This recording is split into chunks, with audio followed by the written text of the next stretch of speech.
Hello, my name is Heather Wright, and today I'd like to share my reflection on the professional dispositions of learners, what I value, what I live out, and where I see room for growth.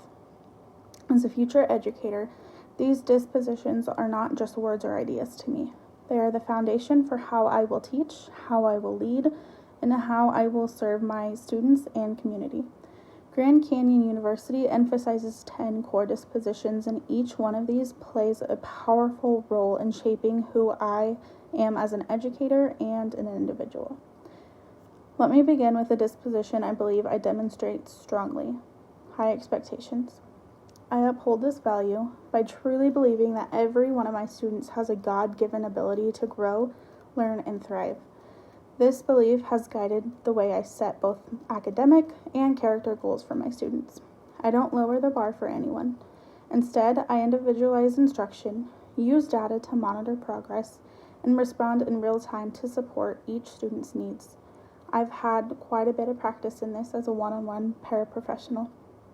I strive to know my students, what their interests are, what they are challenged by, and what their strengths are, so I can help them reach their full potential. But high expectations aren't just for my students. I also hold myself to a higher standard. Whether it's showing up more prepared, staying organized in my work, or modeling perseverance, I try to be that example for my kids. I believe that how I respond to challenges, how I speak to those around me, and even how I pray for my students all reflect this deep belief that success is possible for all learners. That being said, none of us are perfect.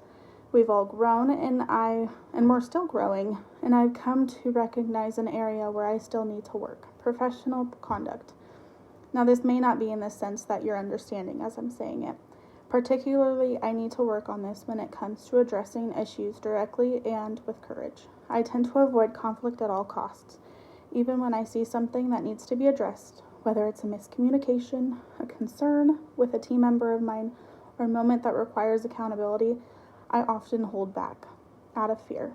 I do this out of a desire to maintain peace, but I've come to realize that true professionalism means leaning into discomfort when necessary, and I've had a lot of situations arise recently where I've got to put this into practice.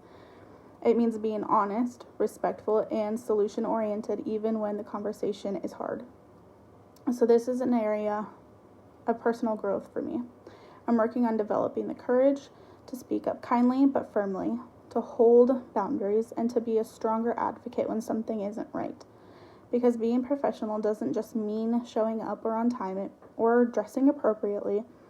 It means standing up for what's right and modeling that integrity for students and coworkers.